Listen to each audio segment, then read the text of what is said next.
The What Geeks Do Network presents. Welcome to Twi'lek Talk, the Star Wars podcast, with your hosts Rob Solo, Darth Dylan, and Old Ben.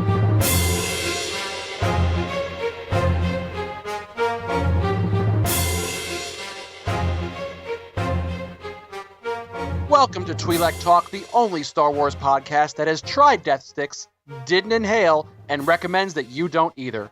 I am one-third of your co-hosts. I am Old Ben, and I am joined by Rob Solo. Hey, y'all. And, of course, Darth Dylan. Wait, who are you guys again?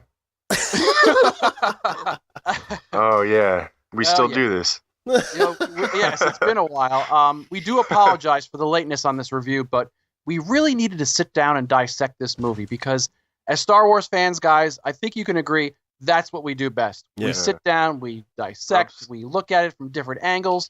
But today we are proud to bring you our review of the latest Star Wars film, The Last Jedi. And I got to say, this movie has divided both the fan base and critics so much. Yeah, certainly. Some say it's a modern masterpiece and better than Empire Strikes Back.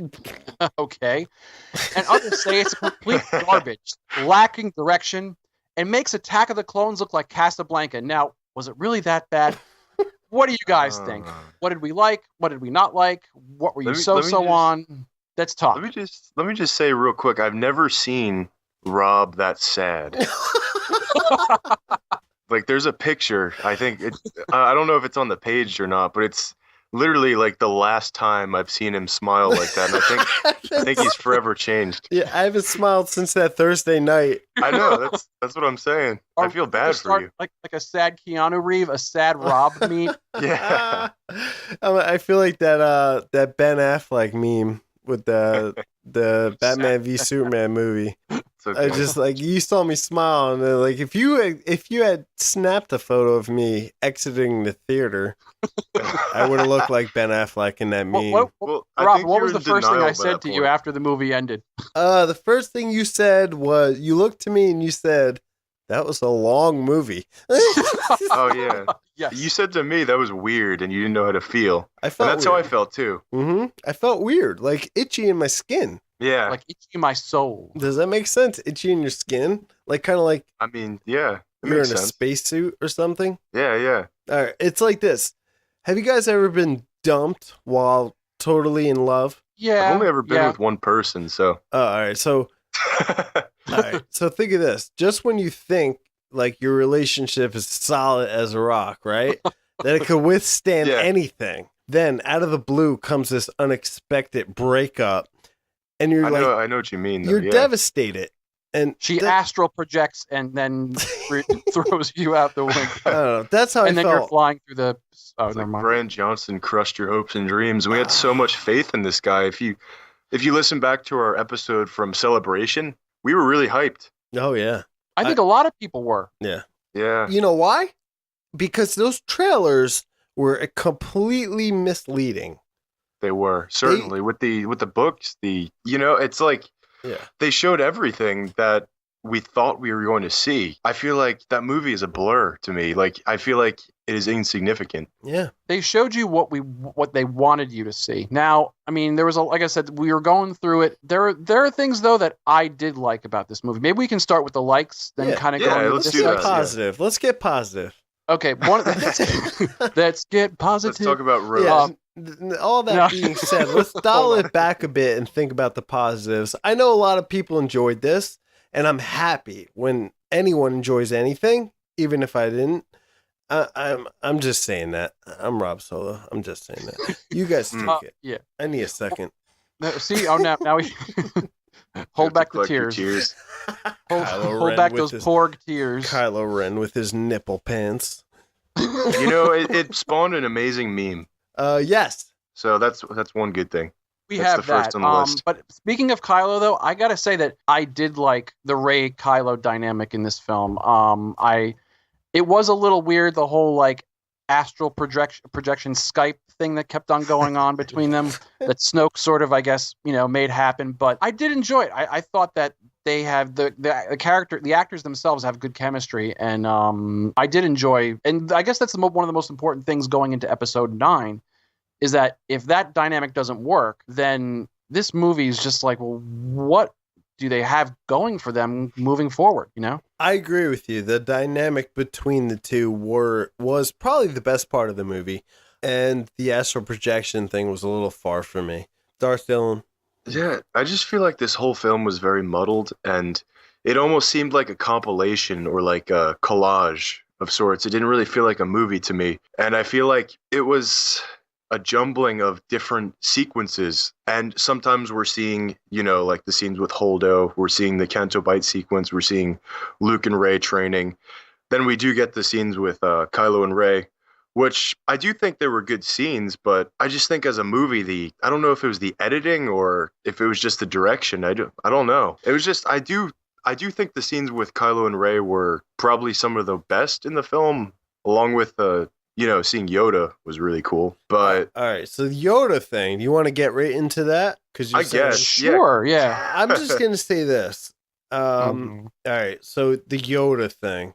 All right, no problem, right? It's weird though. It's like I don't even know. And the Yoda lightning scene, for example, like Force Ghosts can make lightning. Apparently, they can now. I don't know. It's.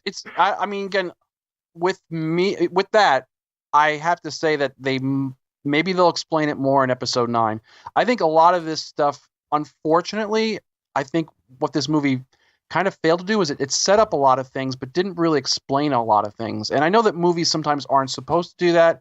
I know that a lot of things that happened in the original trilogy that people loved didn't explain. Like in the original trilogy, there was no backstory for Palpatine. No one knew. He was just this mysterious figure and blah blah blah. But I think you got to give the audience something. You gotta this is for moviegoers. It's not for Star Wars fans. So let's be honest. Yoda was goofy for the shortest period of time. That's pretty good. In The Empire Strikes Back, he was goofy for a short period of time. If you look back at all of the movies, he doesn't act like that. That dancing and goofing about, not my Yoda. Nostalgia. I'm gonna make a shirt with a pic from that clip. It says not my Yoda. What do you guys think? Would you buy that? He's a goofball, man. That shit just doesn't fly with me.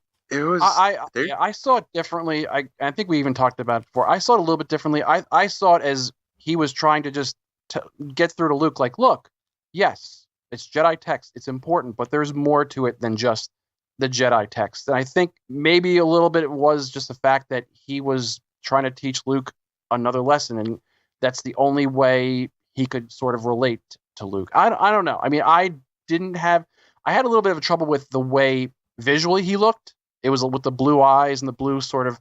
It looked a little bit weird, but they did use the puppet. They used the puppet, but his face looked funny. It did. Yeah, right. I mean, maybe Force Ghosts also age. I don't know. Do we all agree that Force Ghosts don't age? I don't like that. It was. It's kind of a metaphor for the whole series. What they're doing right now, they're adding in something that we know and love and that we remember, but they're also adding in completely different and new aspects. And I don't know, I feel like it was kind of like a goodbye to everything that we've known in Star Wars in that sequence, especially for this new trilogy at least. Totally. I will say one of the things I did, I mean, obviously going down the like list, I mean, Yoda, the R2 and Luke, the scene, the Luke and Leia scene, I found that besides the Rey and Kylo stuff in the throne room fight, which we'll get into, I think some of my favorite things, and maybe it's just because I'm biased because I grew up on the original trilogy, but some of my favorite stuff was the old school character, scenes and the callbacks to things. So you're talking about what old school? You're talking about Luke, Leia, and Yoda? Yeah, Yoda, yeah, and even like 3PO, even 3PO with Leia, true. Those R2. Those relationships have at least for me, Rob too, even though Dylan, you're younger than us, but those things, like, I remember that stuff, and it's cool revisiting and seeing where these people are 30 years later. But totally. I liked it. Like it was definitely a nostalgic thing. R2, like with the hologram, that scene, and C3PO and having the moment with Luke and Leia. It's like because there's such a rich past, and it's like they've come so far, and they're older. Yeah, those were great moments. Those were the dice that hung for the Millennium Falcon. Like that was a good thing. That's why I view it more as a collage, I think, and not a film. Like a best of, but with added sort of. But here's some bonus material. Yeah. Like, I see. Yeah, I feel you. You know what? That is the first thing that I've heard about this movie that made me feel a little bit good about it. What's that? What you guys just said about how it's like a homage, you know? Yeah, like a high school reunion where a bunch of dickheads show up. Hey, Yoda's not a dickhead. Come on. Like I felt like I'll tell you guys, like the first 10 minutes of the movie, I'm going to be completely honest. First 10 minutes, they made so many jokes. I thought they were playing a trick on us. I thought they were going to come out and yell, like, joke's on you. You know, this is Saturday Night Live skit. I was surprised they did it. Yeah. I was appalled, actually, the fact that they added in that many. You know, and I have a thing about that, too, because if Snoke is really this powerful leader, why is he making jokes, toying? I don't know. It just doesn't make sense. Darth Vader was fearsome. Right. Palpatine was fearsome. I get these guys do not have any impact on me. I get the Darth Vader force choking someone through the screen. You see the subtlety as opposed to Snoke smacking General Hux's face and dragging him in front of everyone up and down. It's overdone. They still added in the humor, like that slapstick, and humor. Your mama jokes in Star Wars. I know it's been said before, but come on, man. I don't want to hear your mama jokes. Yeah, I'm all about, again, Rob, you and I were talking about earlier, like you can't continue doing Star Wars with exactly the same sort of thing. You do have to add nuance. You do have to add new things. But I felt like with the humor, it was, in my opinion, it was really bad at times. I felt like they really killed. It was one of our friends had said it's almost as if Rian Johnson had never seen a Star Wars film before. I honestly felt that way, old Ben. Credit to Owen, by the way. Going in, I thought this dude was like a Star Wars fanatic. Leaving the theater, I was like, has he ever watched Star Wars? And that's not a good feeling. I think what happened was Rian Johnson had a nice script written out. He really had to use the bathroom and a little bit slipped out on the script. When the movie that threw me off, that was good. When the movie starts out, right off the bat, because we're talking about the beginning, right? I have a very specific feeling that I have resonating inside me. I don't know if I'll ever be able to let go. 20 minutes, the first 20 minutes of the film or so, it was the bad jokes that started out that I seriously felt like it was a fucking skit. And I almost I felt awkward. I felt itchy. I felt like I was just looking at the screen. I didn't want to look left or right at anybody because I never know how other people are going to take things. I felt like there were the choices he made as far as how to get to certain scenes, to certain points in the movie. It didn't work for me. I think that there could have been a more creative way than. I mean, I like the idea of Poe stalling and that's only one X-wing. There could have been this is why I'm not in Hollywood and not a screenwriter, but I think that what they did with the mama joke, and it didn't fit, and I just felt like they could have done other things. Also, too, with the Luke throwing the lightsaber away, that for me was. Am I gonna sound like a fanboy now? It kind of it was a little sacrilegious, I gotta say. Yeah, no, it was. I think that was Rian Johnson saying, everything you think is gonna happen is not going to happen. Oh yeah, literally throwing the lightsaber away. We waited 2 years to find out what happened with that cliffhanger, literally. I know. And he freaking throws the light. I mean, did your body tense up? I was what? I didn't know what to, throughout many parts of the movie. I just sat there. I was like, okay. I tightened up. I don't know. I tightened up when he threw that lightsaber over his shoulder. my whole body tightened up, and I was like, it was like a cringe reaction. I thought they were going to show the real movie after that. Like, I thought it was going to be like a joke. I thought Tommy Wiseau was going to show up at some point. Tommy Wiseau would have done amazing in that movie. Wow. He would have made it like a little bit more watchable, in my opinion. You know what's crazy is I didn't know. Look, there's puppets. I didn't know exactly how you guys felt about The Last Jedi, and I was really interested in getting together and doing this Twi'lek Talk to really, because I we all messaged each other after the movie, and I remember thinking like they didn't love it either, but I didn't think you guys felt as strongly as I did. I've been blocking it out, but I guess I didn't like it that much. Yeah, I guess you can call me the Bendu, because I kind of am in the middle. I saw it 3 times. I enjoyed certain things, but overall I didn't love it like some people did. And it's very weird too, because there's, like we had mentioned, there's this division online, and there are many people that love it that say, well, if you don't love it, then you're not a true Star Wars fan. And then there's people that hate it that say, boy, if you love The Last Jedi, then good luck. I'm getting off this. I'm getting off this rock. In the wise words of Mark Hamill, it's just a movie. It's all right, fun. That concludes Twi'lek Talk for this week. I am no. I do love Mark Hamill's performance in the film. At points, I don't know. At times, I felt like he looked like a WWF wrestler. Like Hogan's getting beat down. Oh, and he's hulking up, yeah. And he starts hulking up, and like his hand goes up. Like when she breaks the rocks, it's like he's got those like Hulk Hogan eyes.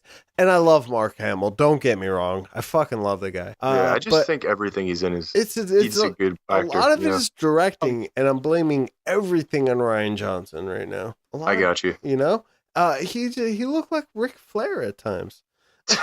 Like woo.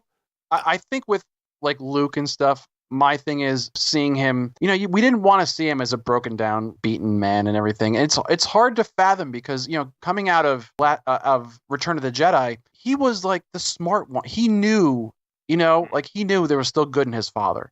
Yeah, he knew that there is a better way. And he knew that the dark side was not the answer. This is why I had a little bit of an issue with is the fact that all of a sudden in this movie, even though, it showed he's human, it showed that he, whatever, but the fan in me now is just like, well, I'm never going to get to see that green-sabered Luke Skywalker wrecking shop and taking down Star Destroyers with his pinky. You know what I mean? We're never There's so many missed opportunities. We heard about it in that little storybook. I mean, maybe in 9, I mean, that's the thing. People are saying in 9 that because of Yoda showing his power on the mortal world, that maybe Luke will in turn become more powerful than we could possibly imagine. So I don't know. I'll tell you what we did see. We saw creepy Uncle Luke standing over Kylo Ren with his big green lightsaber. Oh no! That's also a meme now. Yeah, that should be a meme because that was fucking creepy and cringeworthy. I didn't like. We saw 3 different shots of it actually. I did not feel comfortable watching that scene, and that is not my Luke Skywalker. I'm sorry. You gotta make a shirt of that and Yoda. It's like that motherfucker is optimistic. He came face to face with the fucking dark side and rejected that shit. There's no way he's striking down his nephew in the middle of the fucking night with his big green lightsaber. It ain't gonna happen. It just didn't make any sense to me. Sorry. And someone had pointed out too, like how did Kylo take down that whole hut, but yet he got out pretty quick. Yeah, they really left that out, didn't they?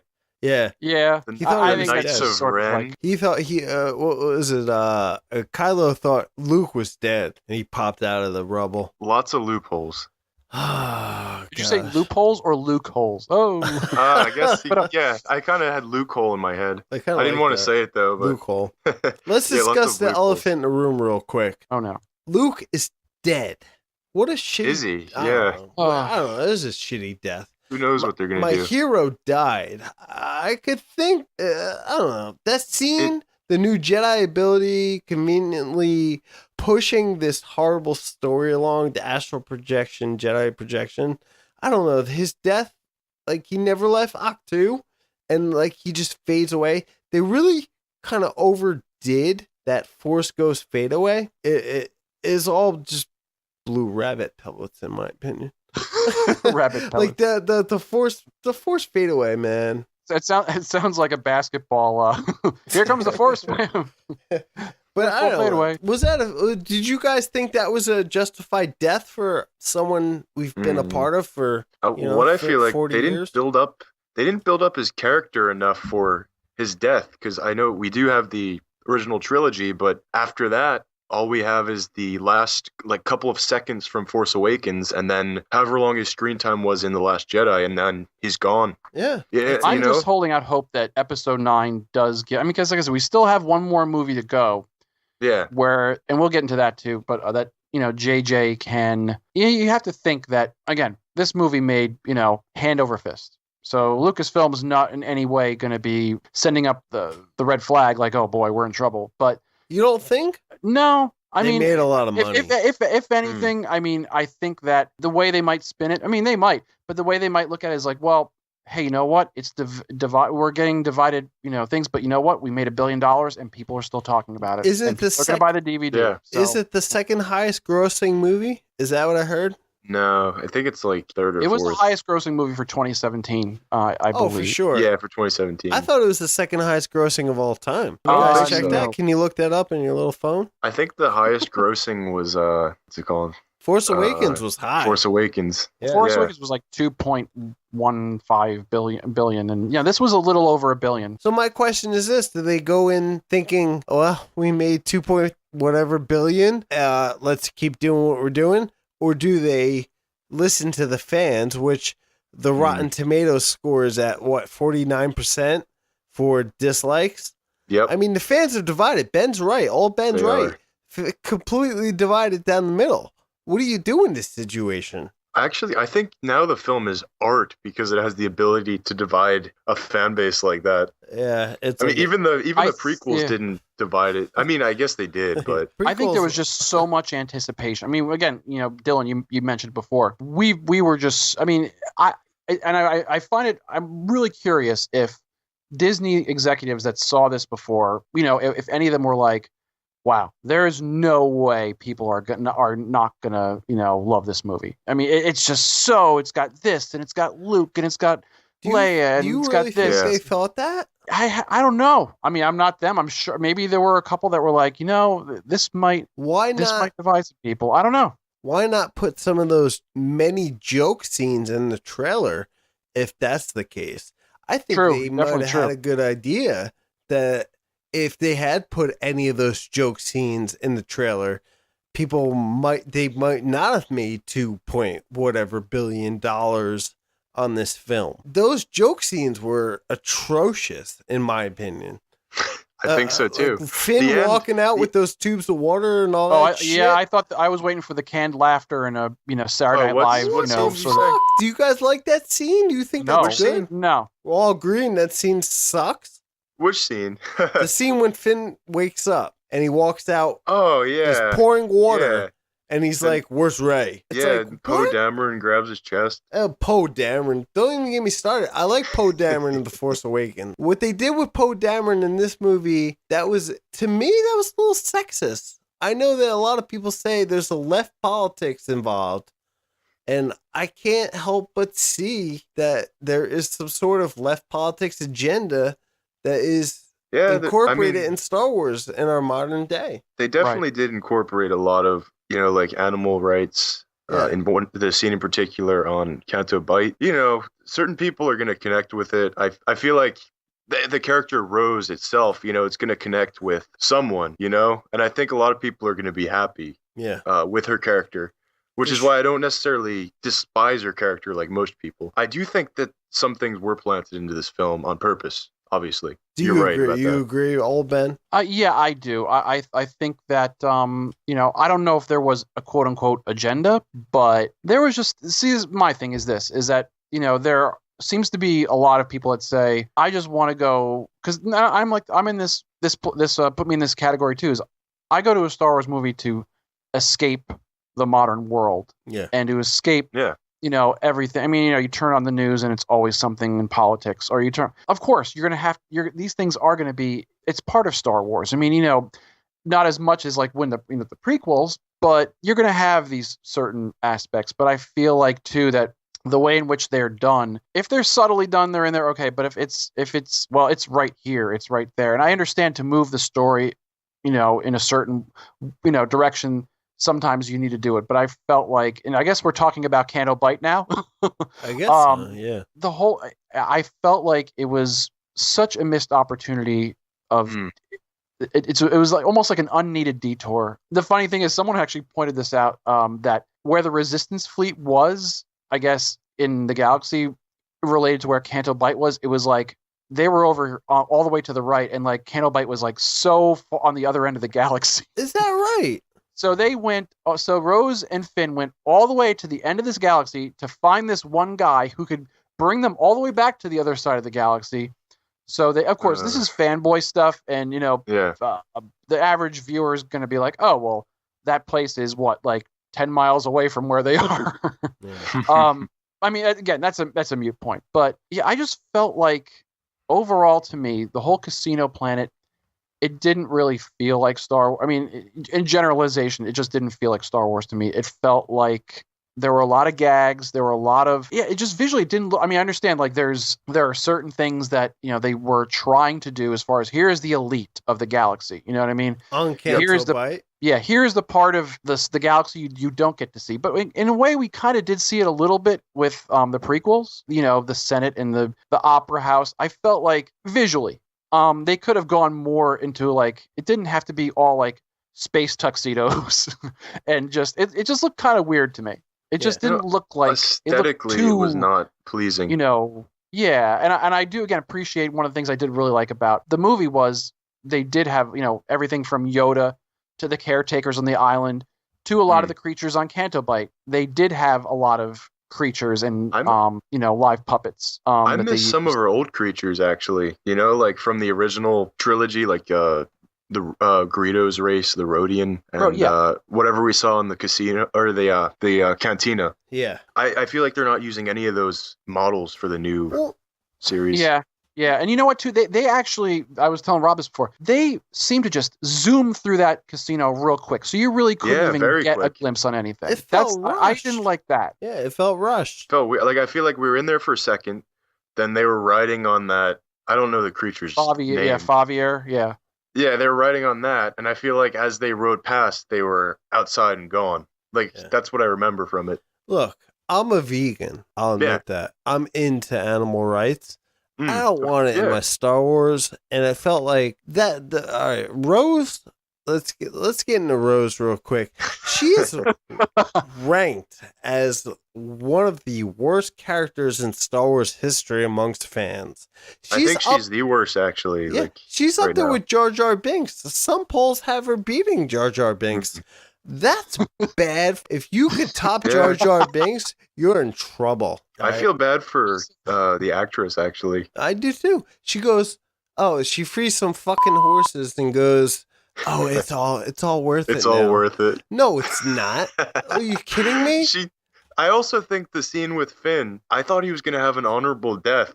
It would have been good. It would have been different. It would have been. What a shocker. It's a shame because I like Finn as a character, and this movie, I don't know what they did, and I'll get into that later. But I don't know what they did to him in this movie. It was very out of place, just the way he acted. Yeah, I don't know about you guys. If you feel like that too. Oh, no, I felt that way. He's not the same character. I felt that way about him and Poe.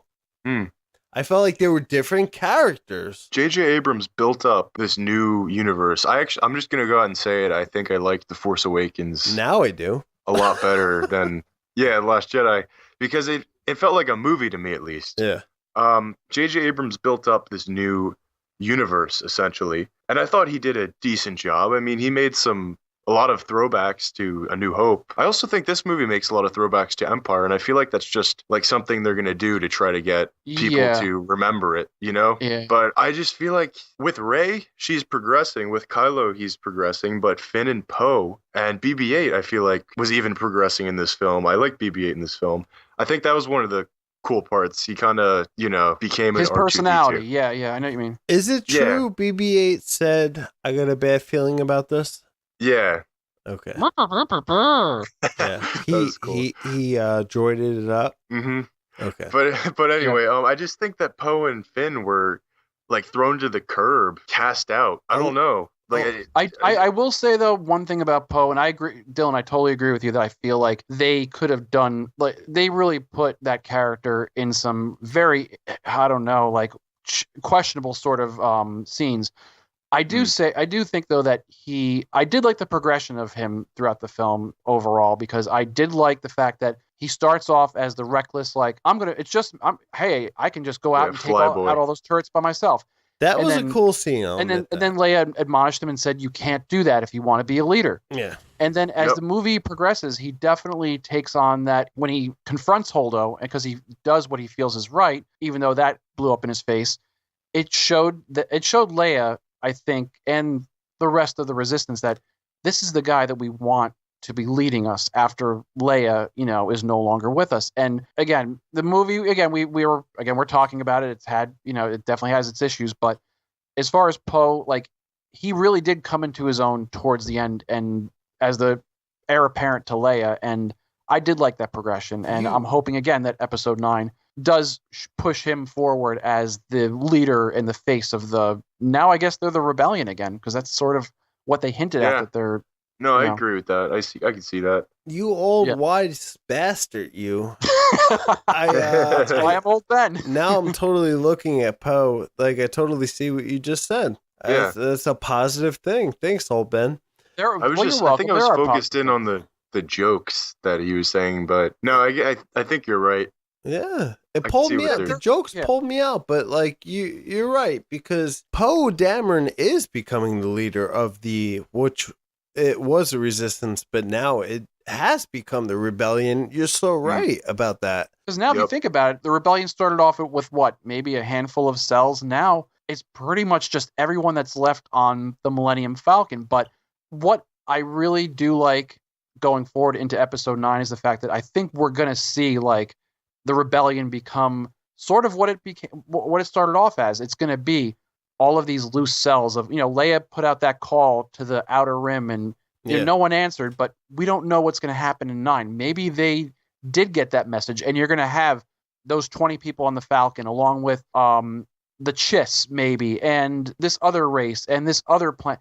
I think you're going to get this really cool mix of different species and different groups of people that are going to come together to if you think about Leia is kind of like the new Mon Mothma, if you think about it. Yeah, that's what I always thought, actually. Yeah. I never thought that until just now. No, you're right. Leading the Resistance, which has now, in a sense, like old Ben said, has become the rebellion, because the First Order, through the actions of Force Awakens, has created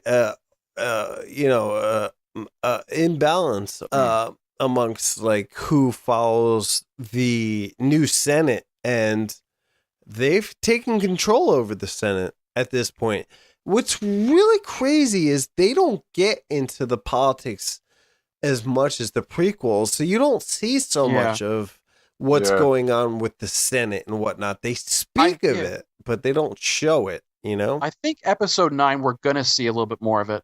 You think so? I think because, again, from what early reports, what we're seeing, I think JJ, basically Episode 9 is going to be wrapping up everything. And we're going to be getting a little bit of everything, I think, in Episode 9 as far as the prequels and the originals and callbacks to this. I think there's going to be some sort of, at some point, and I think that would be really cool to see what a George Lucas-less written and directed, Star Wars movie that by someone else, that is what their take is on, the New Republic and what that looks like. And politics are part of Star Wars. And I think that goes beyond the prequels. And I think that definitely could play into Episode 9 in some way. We're going to get into Episode 9.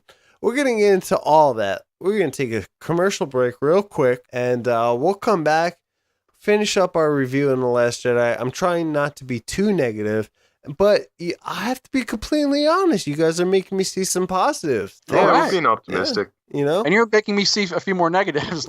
I apologize for that. We're feeding off. No, it's all good. I'd rather people enjoy it. Yeah. We'll be right back after these messages. Looking for a galactic getaway that can't be beat? Why, look no further than the most exciting planet in the core world, Alderaan. I'm Mock Moob for the Imperial Tourism Board, here to bring you this incredible deal. Enjoy a 7-day and 7-night stay in the modern and luxurious Aldura Royal Palace, or enjoy a hike in the Jurin Mountains. Book now for 2,000 credits and the additional 15 when you reach Alderaan. This deal won't last forever, so make sure to visit Alderaan right before it. That motherfucker blew up. Worst vacation ever. Let me say something. I want to talk about something with you guys. You my Twi'lek Talk buddies. Admiral Akbar is dead. Yeah. I didn't even know it happened. Yeah, we wouldn't even... I saw it. I didn't know it happened till after. I didn't think that was him. I thought it was some other It's a trap. calamari. But no, it was him. Did he say it's a trap? No. They I do said say it was kind of funny. Someone I'd heard said that it should have been him, not Vice Admiral Holdo, that should have piloted the ship into... Oh my god! Yeah.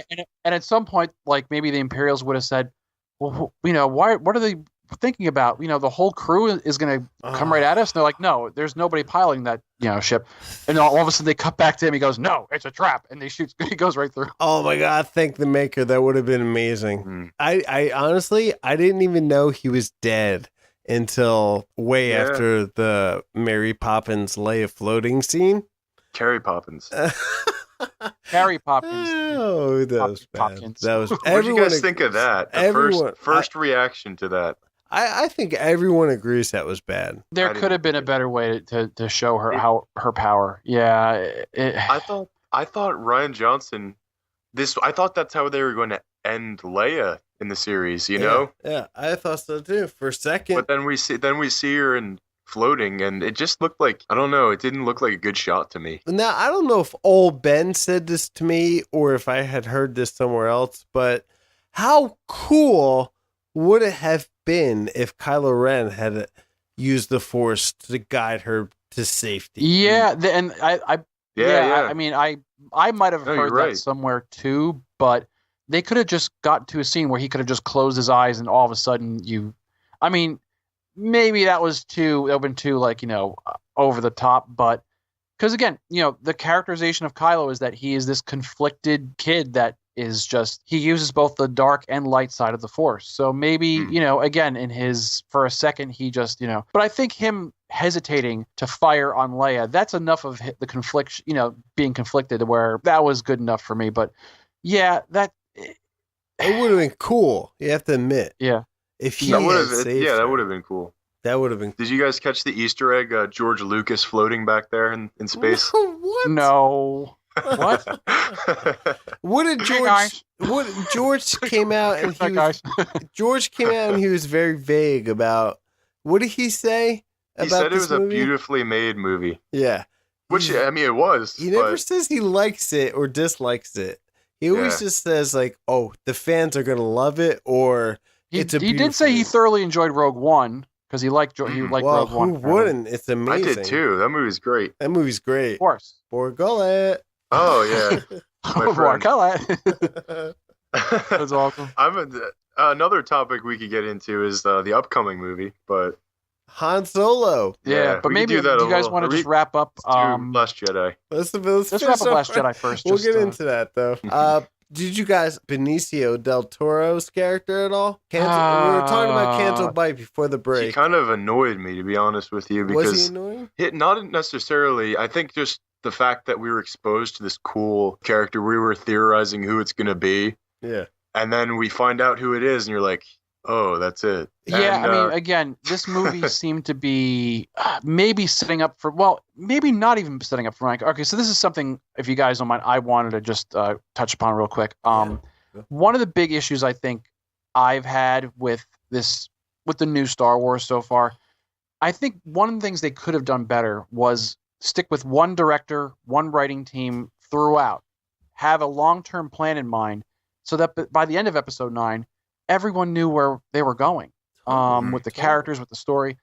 because people can say what they want about George Lucas, but he wrote and mapped out all those stories before any film was shot. You're so right, old Ben. That's one of the craziest things they've done, is to allow directors and writers to take a movie by movie in a trilogy. And so far, it's like as standalone movies, like I said, like I enjoyed The Force Awakens. Yeah. Last Jedi, there were some things I liked, some things I didn't, but I just feel like they're winging it right now. And for Disney, who has purchased the Lucasfilm for, was it $4.4 billion? I mean, of course, they've already made their money back. I just feel like they should have, for continuity's sake, for story's sake, it would have better served them if they would have said, okay, this is what we're doing. Before we even, because again, they owned it. They didn't have to it wasn't like how it was with, say Fox with the Fantastic Four, where they had to make a movie every 2 years or they're going to lose the rights. Like Disney owns Lucasfilm. They own Star Wars. They didn't have to do anything. I mean, they needed to get something going, but I just feel like in retrospect, having a plan moving forward as opposed to just doing it movie by movie is like, okay, I'm doing this. All right, well, then I'm going to do this. And then the third person's going to do that. It's like for a standalone movie, with one director, I mean, obviously if it's a standalone, you're not doing more than one, but that's fine. But I think with a franchise, with a trilogy of movies, there has to be this continuity that's weaved throughout. I think that one of the other big issues I had was the characterization, like General Hux, for instance. Yeah. In The Force Awakens, he was this bloodthirsty, ruthless leader. That one shot that they showed, it was like Nazi Germany. Yeah. But in The Last Jedi, he was like a goofball. He was the butt of every joke. And I understand he's supposed to be a lackey, but it was so just comedic and so out of place. Caricature. I don't know what he was thinking with his script for Hux, but I think I mentioned it before to you guys. The one scene, the worst joke delivery I've ever heard, and when I think back to it, I gag a little bit. It's that bad. It's when Kylo Ren is saying, "Fire every weapon you have at that man," when he's pointing to the force projection of Luke. He didn't think it was a force projection at the time, but he fires it, and then Luke does the shrug thing, which is, that's, I don't know. But then Hux says, "You think you got him?" Yeah. I just thought that was disgusting. On top of the throw, do you know who you're speaking to? On top of the force throw against the side of the type thing, whatever they're called. Yeah. Like he threw him against the wall, and it was like throughout the whole movie, General Hux was a caricature of. He embraced that what was loosely interpreted in his character in The Force Awakens. They totally blasted off with that and made him into a fucking joke. You reminded me of Alfalfa from Little Rascals. Crazy. He kind of does, actually. I see what you're saying, Darth Dillon. Makes a lot of sense. Yeah, I think that's what he was going for. Did you like Ben? Did you like the way they went with General Hux? No, in this one, no. I was saying they set him up in the first movie to be this authoritarian, and if you read any of the novels, he is, his father was. It sounded like his father was abusive to him, and that in turn turned him into this very ruthless kind of leader. And how they get the stormtroopers, at this point is. They basically kidnapped them, kind of how what the Jedi did, but in a meaner way. But I think that was a big problem with this movie, is that they took certain characters from the Force Awakens, and it's like it's the same person but playing a different personality, if that makes any sense. Totally. Yeah. And I like that Hux character. He sort of is an amalgamation of Admiral Piet and all those underlings from the original trilogy, but given more of a spotlight. And it's a shame. It's a shame. And again, hoping that in episode 9 that JJ and Lucasfilm do listen to the criticism out there and they try to wrap up this arc that's a little more cohesive. Well, I think that maybe Hux will try to assassinate Kylo Ren. Something. I mean, JJ is also a big. It sounds like he's a history buff. It sounds like he pays attention to not just the Star Wars lineage, but and that's what George Lucas did is that, that was he was commenting on a lot of things going on in the past. It's one of those, it's a funny thing about history. If you continue doing the same thing, you're doomed to repeat it. And I think that's a cool angle, actually, that Hux tries to overthrow. But Kylo, I think Kylo is going to, in episode 9, is going to be this ridiculously powerful. They have to. They have to. I feel like him. They didn't set it up to be so. I feel like. I still feel like. Yeah. I don't know. I feel like they could have done a lot more with building him up. I think they did a pretty good job. Yeah. Setting him up as the leader of the First Order. I don't know. I'm not intimidated by him as a viewer. That's why. All right, so the Snoke scene, he kills Snoke. That's pretty intimidating. It's something that Vader couldn't. If you think about it, something Vader couldn't do. He couldn't kill Palpatine, but is true. Kylo was able to kill his master, and that's a big sort of thing. Whoa! Vader did kill Palpatine. What are you talking about? Yeah, true. Yeah. What are you talking about? All right. Let me change that. He did, but as a Sith, he didn't. So he still wasn't evil. Yeah. You know what I mean? Like, he wasn't able to do it. You are correct. All right, so Kylo stays on the dark side just when you think he turned to the light. I don't know. I didn't like that. I thought if anything, that was a scene that would emphasize him turning to the light, and he didn't. And Rey was like, "Don't go down that path. Don't go this way," or whatever she said. And it was like, all right, I thought, you know what The Last Jedi for me was? It was and I heard someone else say this, and it made a lot of sense. It was a, I got you kind of moment. It's like, you think it's going one way, and it goes the complete opposite way.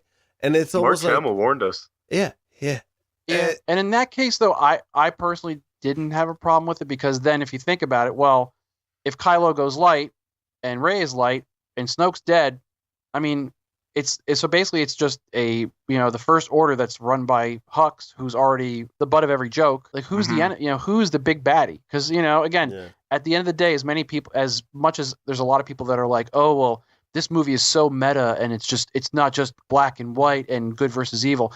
It does come down at the end of the day. It really is that. To me, at least when I'm being a fan of Star Wars and being a fan of these films. But yeah, I mean, I know what you mean, though, Rob, as far as them trying to surprise you. Surprise, it wasn't what you thought. Yeah. But I think in that respect, I give it a pass, because, again, they're trying to build this character of Kylo as this unpredictable guy. And in some ways, that's almost as dangerous as just pure evil, because you don't know what you're going up against. No, that's true. Very, very true. I like it. We didn't know. I didn't know if he was going to, kill Leia at that one moment. You're mentally conflicted. You don't know what's going through this guy's mind. Yeah. And then he almost seemed relieved after. Yeah. Relieved that someone else killed her? Yeah. Relieved that it wasn't him. Yeah, I got that. He's a intriguing fella, that Kylo Ren. So now, guys, what's the final verdict on The Last Jedi for each of us? Ranking it out of 10. The final verdict for me is that, you ever have someone spit in your food? You got this great shit you just spent hours cooking, in this case 40 years, and someone just fucking hocks a loogie in it. I think Ryan Johnson ate a lot of Indian food and had a script nearby. He motherfucker. Bar Indian food. He spit in my motherfucking Cheerios. That's what he did. It's not cool. And I really do wish I liked this movie. But Rob Solo signing off like, I don't like this movie. I'm looking at the positives, and you know what? Over time, I might accept it the way I accepted The Force Awakens, because I didn't like The Force Awakens when I first saw it. The only movie I've liked since Disney has taken over was Rogue One. I ran out of Rogue One like a fucking stormtrooper shooting shit. And I'll never forget. Like a cheer at Imwe, yeah. And I know a lot of fans don't like Rogue One, and I just don't get that. And me neither. You can say that it has to do with the Darth Vader scene, but it doesn't. The whole movie was good. I wasn't even expecting that Darth Vader scene, and I felt good up to that point. It's a feeling, it's a thing, it's a franchise. It feels a certain way. Politics are involved, but not in the level that The Last Jedi displayed. and they're not so far left or right as The Last Jedi displayed. There's an underlining kind of politics that's come with the past continuity of the Star Wars universe. And I think they overdid it. I think Rian Johnson, if they allowed him to write this on his own, which I highly doubt they did, it was poorly written. It was too Disney, I guess I should say. There were definitely some Disney moments where, it took me out of the movie. Yeah, I don't like the porgs. I like the way the porgs sound in the commercial. Again, they're misleading me through these commercials because the porgs sounded cool, but I think they changed the way the porgs sounded in the movie. Do you guys catch that? I don't even remember the porgs. I remember that stupid Chewie scene where he's like, You see, none of those scenes were substantial to me. Like, I feel like I don't remember seeing C-3PO or Chewie in this movie as much as like Force Awakens, or it didn't really stand out. I have to watch it again. I'm going to sit down. I saw it twice. Yeah, that's bad because I saw the other two movies like 4 times in the theater. Oh boy, I saw The Force Awakens like 7 times in the theater. Ben, how many times did you see The Last Jedi? I saw it 3 times. All right, I saw it twice. Darth Dillon saw it twice. Obviously, that shows that we're not as big as fans as some of the other movies. For people who are comparing this movie to The Empire Strikes Back, shame on you. Well, it essentially has a lot of similar elements and structure. No, I mean, it's like, I think it's structured the same. The trailers are a psychological thing to make people think they're watching The Empire Strikes Back. The trailers feel dark. Yeah. And obviously, I'm saying they didn't show a lot of that movie in the trailers because they know people would have been like, that's stupid. And a lot of people... Hux's one-liners. Yeah, a lot of people, fan-based people, I'm not talking about the critics. I give no shits about what the critics say. Because at this point, I think they're I haven't seen one review. I think they're bought and paid. What I look at is the audience score. And if you guys want to pull it up, we could even look at the Rotten Tomatoes score. There's obviously 49%. There's a problem with this film, and I hate the idea. You know what it is for me? I think the intentions were good. I think the intentions were good. I think that the ideas were not executed properly. There was a pacing issue, and I think, Dylan, going back to what you said, it seemed like it was almost like let's just put this stuff together, like a montage. I think that's what you were saying, like a shit sandwich. I think, I'm much like Rob, much like what you said earlier too. Like, I so wanted to love this movie. I so wanted to say, you know what? That's Star Wars, and kind of how I felt like after Rogue One, where I'm like, yes, this is something, and I don't know.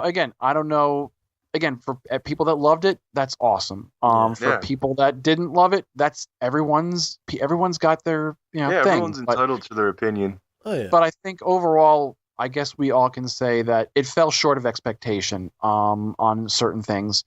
And there was a lot of positive stuff. And I think, again, the most positive thing for me is that, going forward in JJ we trust, I guess we can say, is that I think episode 9 is going to be, at the very least, we're hoping that a new hope that it's going to be something that they're going to be able to wrap up everything and give a very memorable, especially with, Carrie Fisher passing, a very good, memorable, send off for her. So looking forward, again, episode 9. We know nothing about it. Yeah, we know nothing about it. All we know is JJ and is writing it and directing it, and Chris Terrio, who has written a bunch of stuff with Ben Affleck, and he wrote, was it Batman v Superman? Yeah. Okay, not a big fan, but we can't hold that against him. So here's just keeping our fingers crossed that JJ, who brought us episode 7, who, hey, you know what? Do you guys remember this? Well, I'm bringing this back. Maybe he can give us that magic along with bringing something new that people are going to enjoy. That's not going to be so just out there and out of place. He was a producer on this film. Now, my question is... What does that really mean, though? I mean, I would say he had some say in the story. Now, a lot of fans feel Rian Johnson threw The Force Awakens out the fucking window. See that? Yeah, like, did he allow... Knights of Ren? Yeah.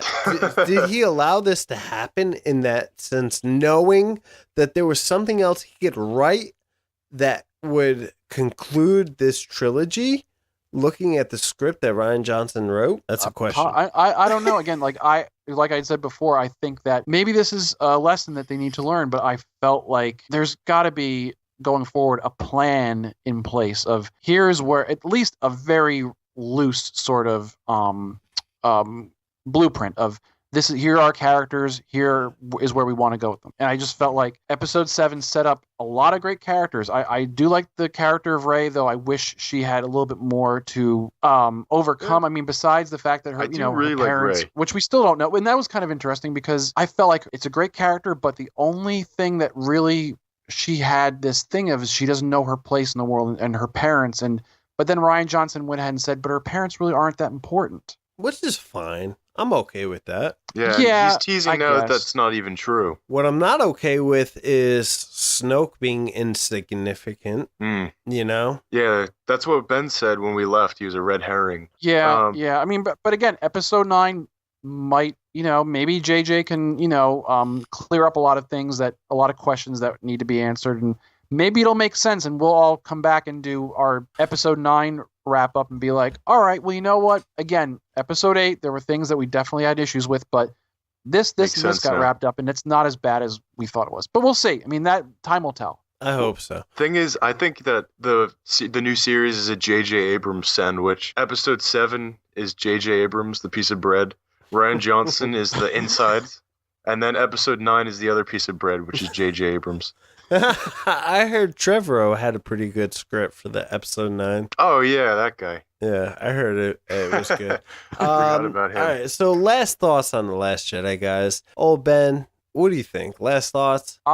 This is my thing, is I enjoyed certain aspects of this movie, but overall I didn't love it like I thought I would. Like I said, kind of in the middle with everything. Felt like it just didn't live up to my expectations. And of course, we all have these huge expectations of what a Star Wars movie should be like, because it's gospel, it's religion to us. Yeah. But yeah, I was hoping for certain things.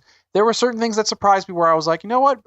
I didn't mind that. I actually think that's pretty cool. But I think moving forward, we have to just see what JJ can do with episode 9. And for me, again, the Rey-Kylo dynamic worked. It was probably the best part of the movie, which is a very positive thing moving forward. And hoping that JJ and his team can bring those two and put them front and center, and that's give us a great send-off to this 9, movie amazing run. So that's my take on it. And where's that Han Solo trailer? Supposedly it's coming tomorrow night. Darth Dillon, any last thoughts on The Last Jedi? For me, with Force Awakens, I viewed it as a really great movie experience because, Star Wars was back. I saw it 4 times. I enjoyed it each time. It increasingly got better. And the thing is with that, I don't know if I could sit down and watch it at home just because I feel like I played it out. With The Last Jedi, I saw it twice in the theater. Yeah. And the second time I didn't like it as much. And I really don't want to watch it at home. So that says something. But you will own it in your collection, though. You know you're gonna have to buy it. Yeah. But I'm buying like I said, there are new things that, I think are pretty cool. I don't know, the Luke Force projection, Rian Johnson tweeted something, it's like a doppelganger. I don't know. I think some of the things are new and different, and I like Ben said the Rey and Kylo dynamic was cool. I like it, and going forward it's going to be good. Yeah. And Ben brought new light to the Poe Dameron whole story. Yeah, he's a good character. It's just he got caught up with a lot of just out of place kind of jokes and dialogue in certain respects. The jokes killed it for me, and I feel like the tone could have been a lot more sinister. This could have been the dark Star Wars film that we were looking for and hoping for, and it was just a really big missed opportunity, and leaving the theater was very somber for me, and I don't know if my feelings are going to change because I was very optimistic. Yeah. All right. We all were, yeah. What about you, Rob? Rob? My last thought, I hate to be negative. Enough said. I really Me do too. hate it. I want to be positive. I do, but I'm not going to pretend I'm someone I'm not. Can we erase it? Just hop in a time machine and go back. I woke up that Friday morning hoping in all my heart that it was actually Thursday, and it was all a very bad dream. The trailers are very misleading. I was so hype. You know what I mean? Like, we talked about it in episode 7 of Twi'lek Talk. And if you listen to that episode, I'm so optimistic. You're so happy. I was so happy. It looked like something that was just going to really do it for me, you know? Right. But it was no Empire. Never in a gazillion years would I have thought for a microsecond that I would want J.J. Abrams back. I feel defeated, you know, I feel defeated. I ask myself, what is the point of even questioning anything? But on a positive note, this reminds me that I still have the novels, the comics, the animated shows. These things can be good, and you have years of entertainment. So what this does for me as a Star Wars, enthusiastic fan, I look at the other things. This is what it does. It's not just the movies. There's so many things. The comics, me and Ben, we're indulging in the Darth Vader comic. Which is very good, by the way. So good. I think we should. Yeah, I got into it a little bit. It was good. It's great. I'm loving it. I love the novels. Novels are a lot of fun. It's just, there's always more. And I will always love Star Wars, and there's always more to and that's the great thing, is because this just goes beyond, we didn't like Last Jedi, or we weren't, it wasn't our favorite, so forget it, I'm done. No, there's so much. We're Star Wars fans and we love Star Wars, so love it. There's not going to be, it's like, maybe an example is like, say, take Bob Dylan. Like, say you're a big Bob Dylan fan. There's probably an album out there and he's put out, 20 or 30 or so. There might be one album where he might be like, what was he smoking? It's terrible. But does that ruin Bob Dylan for you? Yeah. Hopefully not. I mean, with Star Wars, with The Last Jedi, we all thought it was going to be something different. Yeah. Not exactly sure what that was, but I feel like, even though, again, there were things that were questionable that we didn't like, I guess overall, we still have hope that, there's more to come. It's not like that's the end of Star Wars. Good night, have a pleasant tomorrow. It's like, no, there's going to be a Han Solo movie coming out. There's also, again, it hasn't been official, but there's going to be most likely an Obi-Wan movie with Ewan McGregor starring. Oh, I saw him working out with the beard. Yeah, there's a lot of speculation. There's comic books, there's novels, there's going to be another after Star Wars Rebels is another thing we'll have to talk about soon. Star Wars Rebels is still, going on, and there's going to probably be another Dave Filoni related animated series, and then possibly a live action thing for when Disney goes to their paid service. Yeah. So we've got Ryan Johnson's trilogy. And plus, too, you know what, guys? Again, we can always go back to what we like. We can always rewatch, Empire and be like, yeah, I'm back there. And that's why, we love this stuff, is that we can always go back. We can enjoy what we like, and that's why we love this stuff. Oh, you wise old bastard, you. You're so right. Bastard. Yeah, you're totally right. We do get off. It's a franchise. Even the toys are fun. It's great. Speaking of Rebels, real quick, they just dropped the first trailer of the second half of season 4, the final season of Star Wars Rebels, and I am super excited. It looks great. I'm into it. So we got a lot to look forward. We got the Rebels. We got the Han Solo movie. They just dropped Phasma book, which I actually enjoyed Phasma in this movie. I think that was one of the best parts of the movie, was the Phasma scene. Really? Okay. Yeah, we didn't get into that. I'm sad they killed her. Because spoiler alert. She looked awesome. She looked so cool in that scene. When she pulls out that little pistol, and starts firing at Finn. Oh yeah, that looked amazing. It was short-lived. Short-lived. It happened. It came and went so fast. But I was like, that was a cool Phasma. I wish she'd be in episode 9. Maybe she survived. Who knows? You know what? She might be that, one person that, just keeps on coming back. Like she might be. Well, the thing is, people like to talk shit about Phasma, but then again, how often did we see Boba Fett in the original trilogy? Totally, yeah. It's one of those characters. We've already gotten more screen time of Phasma than Boba Fett, right? Yeah, I think. Yeah, I would think so. Yeah, or cool. Pretty equal, but enough. Whatever. I do wish she didn't die. I would have liked to seen her in episode 9. But like old Ben said, we do have all the other things. Everything is good, man. I'm trying to stay positive. All is well. It feels like this has been a good therapy session. I'm glad we were able to talk this through, guys. Thanks, guys. I appreciate it. That was great. I feel like I went through therapy. I know. That's what we're here for. Yeah. Do you think they're going to continue on with the Rian Johnson trilogy after the Divide? I don't think that they're... I don't think they're going to derail that. I think that's going to still be a thing. Plus, who knows? It might be something... Whatever series he's doing, whatever time period, maybe that's more of his thing. You know what I mean? Maybe if it's an old Republic setting, maybe he does better with that than The Last Jedi. I could see. You know what I think is going to happen?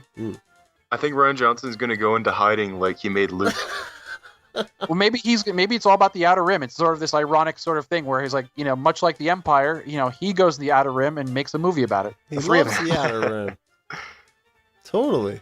Unknown space. So, but yeah, we will hit on all of that and much, much more, I'm sure, coming up. Yeah, that was episode 8 of Twi'lek Talk, our Last Jedi review. I'm Rob Solo. I'm here with Darth Dillon. Thanks, guys, and old Ben.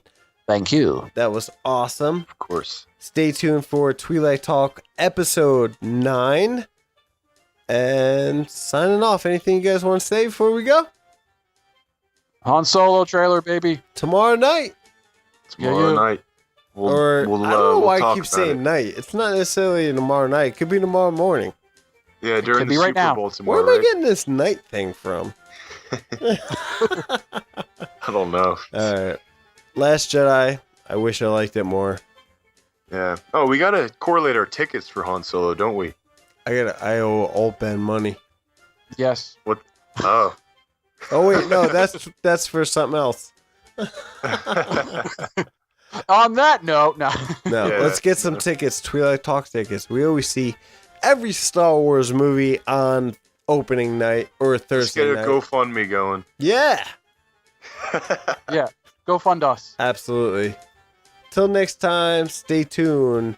Check us out at Twi'lekTalk.com. Or email us at Twi'lekTalk@gmail.com. Take care, guys. Bye. Goodbye. Goodbye.